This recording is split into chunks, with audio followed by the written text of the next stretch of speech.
বাংলার ইতিহাস মানেই কেবল সেন, মুসলিম সুলতান, নবাব বা ইংরেজদের শাসন নয়। এর বহু শতক আগে এক সময় বাংলার মাটিতে উদিত হয়েছিল এক মহান সাম্রাজ্য, যার পতাকা উড়েছিল পূর্ব ভারতের বিস্তীর্ণ ভূখণ্ড জুড়ে, যার আলো ছড়িয়ে পড়েছিল শিক্ষা, ধর্ম, শিল্পকলা ও সংস্কৃতির প্রতিটি কোণে। সেই সাম্রাজ্যের নাম পাল সাম্রাজ্য। আজকের এই আখ্যান আপনাদের নিয়ে যাবে অষ্টম শতকের বাংলায়। চলুন শুরু করি আমাদের সময় ভ্রমণ। অস্থির বাংলার প্রেক্ষাপট। সপ্তম অষ্টম শতকের শুরুতে বাংলা ছিল ভীষণ অস্থির। হর্ষবর্ধনের মৃত্যুর পর উত্তর ভারতে কোনো শক্তিশালী সাম্রাজ্য রইল না।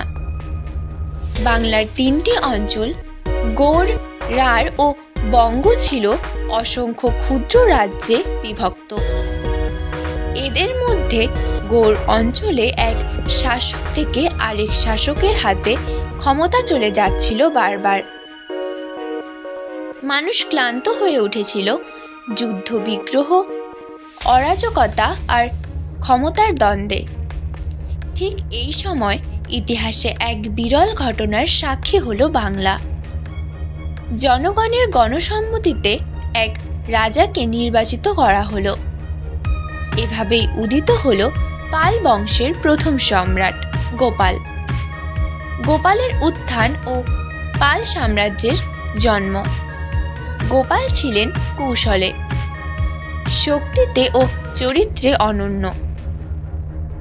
জনগণ তাকেই উপযুক্ত মনে করেছিল শান্তি ফিরিয়ে আনার জন্য। প্রায় 750 খ্রিস্টাব্দে তিনি বাংলার প্রথম নির্বাচিত সম্রাট হিসেবে সিংহাসনে বসেন। গোপালের প্রধান সাফল্য ছিল বাংলার বিভক্ত রাজ্যগুলোকে একত্রিত করা। দীর্ঘদিনের গৃহযুদ্ধ ও বিশৃঙ্খলার অবসান ঘটিয়ে তিনি এক স্থিতিশীল প্রশাসন গড়ে তুললেন। গোপাল বৌদ্ধ ধর্মের অনুসারী ছিলেন এবং তার শাসনেই বাংলায় বৌদ্ধ ধর্ম আবার জেগে ওঠে। তার পুত্র ধর্মপালই তবে পালদের সত্যিকারের মহিমা বিশ্বে পরিচিত করান। ধর্মপাল সাম্রাজ্যের বিস্তার। ধর্মপাল ছিলেন সাম্রাজ্যের সর্বশ্রেষ্ঠ সম্রাটদের একজন। তিনি কেবল বাংলা নয়, সমগ্র উত্তর ভারতে তার প্রভাব বিস্তার করেছিলেন। ধর্মপাল ছিলেন শুধু একজন যোদ্ধা নন, তিনি ছিলেন জ্ঞান ও ধর্মের পৃষ্ঠপোষক। তিনি প্রতিষ্ঠা করেন বিখ্যাত বিক্রমশিলা বিশ্ববিদ্যালয়, যেখানে বিশ্বের নানা প্রান্ত থেকে ছাত্ররা এসে অধ্যয়ন করত। নালন্দা বিশ্ববিদ্যালয়ের পুনর্নির্মাণেও তার বড় ভূমিকা ছিল।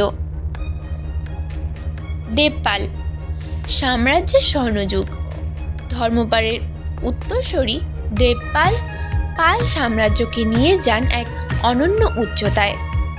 দেবপালের শাসনে সাম্রাজ্যের সীমা বেড়ে গিয়েছিল আজকের বিহার, উত্তরপ্রদেশ, ওড়িশা, আসাম, এমনকি নেপালের একাংশ পর্যন্ত। চীনা ভিক্ষুদের বিবরণ থেকে জানা যায় দেবপালের আমলে বাংলার বৌদ্ধ বিশ্ববিদ্যালয়গুলোতেও প্রচুর বিদেশি ছাত্র আসত। তার শাসনে পাল সাম্রাজ্য ছিল ভারতবর্ষের অন্যতম বৃহৎ শক্তি। পাল সাম্রাজ্যের সমাজ ও ধর্ম। পাল রাজারা প্রধানত বৌদ্ধ ছিলেন, বিশেষ করে মহাযান বৌদ্ধ ধর্মের অনুসারী। তবে তারা অন্য ধর্মের প্রতিও ছিলেন সহনশীল। হিন্দু মন্দির, শৈব ও বৈষ্ণব উপাসনাও তখন সমানভাবে চলত। সমাজ ছিল বর্ণভিত্তিক হলেও বাংলার সাধারণ মানুষ তুলনামূলক স্বাধীন জীবনযাপন করত। কৃষি ছিল অর্থনীতির প্রধান ভিত্তি। নদী নির্ভর বাংলায় ধান, আখ, তিল, গম ইত্যাদি ফসল ফলানো হতো।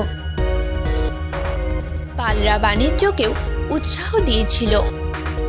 আরব ও দক্ষিণ পূর্ব এশিয়ার সঙ্গে বাংলার সরাসরি বাণিজ্য সম্পর্ক গড়ে ওঠে।